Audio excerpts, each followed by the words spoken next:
নতুন pay scale বাস্তবায়নের পথে আরও এক ধাপ এগিয়ে গেল সরকার। সরকারি চাকরিজীবীদের দীর্ঘদিনের প্রত্যাশিত নবম পে স্কেল আংশিক বাস্তবায়নের পথে আরও এক ধাপ এগিয়েছে সরকার।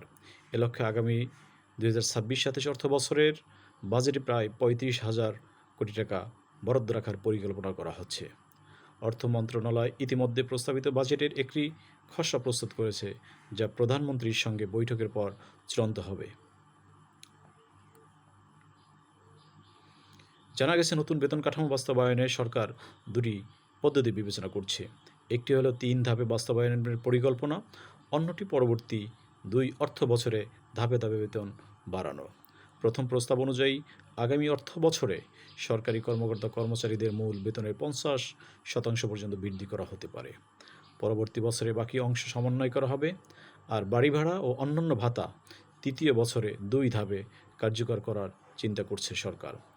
মূল্যস্ফীতি, সরকারি রাজস্ব, আয়, সামগ্রিক আর্থিক সক্ষমতা বিবেচনায় বিষয়টি পর্যালোচনার জন্য মন্ত্রিপরিষদ সচিবের নেতৃত্বে একটি কমিটি গঠন করা হয়েছে। সরকারি হিসাব অনুযায়ী নবম পে স্কেল পুরোপুরি বাস্তবায়নে অতিরিক্ত প্রায় 1,06,000 কোটি টাকা প্রয়োজন হবে।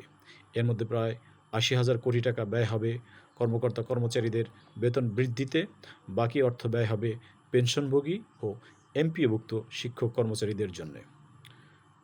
আগামী অর্থবছরের জাতীয় বাজেটের সম্ভাব্য আকার ধরা হয়েছে প্রায় 9,30,000 কোটি টাকা, যা চলতি অর্থ বছরের তুলনায় প্রায় 18% বেশি। এর মধ্যে রাজস্ব আয়ের লক্ষ্যমাত্রা নির্ধারণ করা হতে পারে 6,30,000 কোটি টাকা। চলতি অর্থ বছরের সংশোধিত বাজেটের আকার নির্ধারণ করা হয়েছে 7,88,000 কোটি টাকা। এতে রাজস্ব বাজেট 25,000 কোটি টাকা বাড়ানো হলেও উন্নয়ন বাজেট প্রায় 30,000 কোটি টাকা কমানো হয়েছে। বর্তমান অর্থ বছরে সরকারি কর্মচারীদের বেতন ভাতার জন্য বরাদ্দ ছিল 84,114 কোটি টাকা এবং পেনশনভোগীদের জন্য রাখা হয়েছিল 35,657 কোটি টাকা। এর আগে নবম পে কমিশন চলতি বছর থেকেই আংশিকভাবে নতুন পে স্কেল বাস্তবায়নের সুপারিশ করেছিল। সে অনুযায়ী অন্তর্বর্তীকালীন সরকার প্রায় 30,000 কোটি টাকা বরাদ্দ রেখেছিল। তবে রাজস্ব আহরণ কম হওয়া এবং মধ্যপ্রাচ্য সংকটের কারণে জ্বালানির মূল্য বৃদ্ধির প্রভাব বিবেচনায় বাস্তবায়ন 1 বছর পিছিয়ে দেওয়া হয়েছে। নবম পে কমিশনের সুপারিশ অনুযায়ী নতুন বেতন কাঠামোতে 20টি গ্রেড থাকবে। এতে সর্বনিম্ন বেতন 8,250 টাকা থেকে বাড়িয়ে 20,000 টাকা এবং সর্বোচ্চ 78,000 টাকা থেকে বাড়িয়ে 1,60,000 টাকা করার প্রস্তাব করা হয়েছে। বর্তমান সরকার প্রায় 14 লাখ চাকরিজীবী ও 9 লাখ পেনশনভোগীর জন্য বছর প্রায় 1,31,000 কোটি টাকা ব্যয় করছে। নতুন পে স্কেল পুরোপুরি কার্যকর হলে এ খাতে সরকারের ব্যয় উল্লেখযোগ্যভাবে বেড়ে যাবে।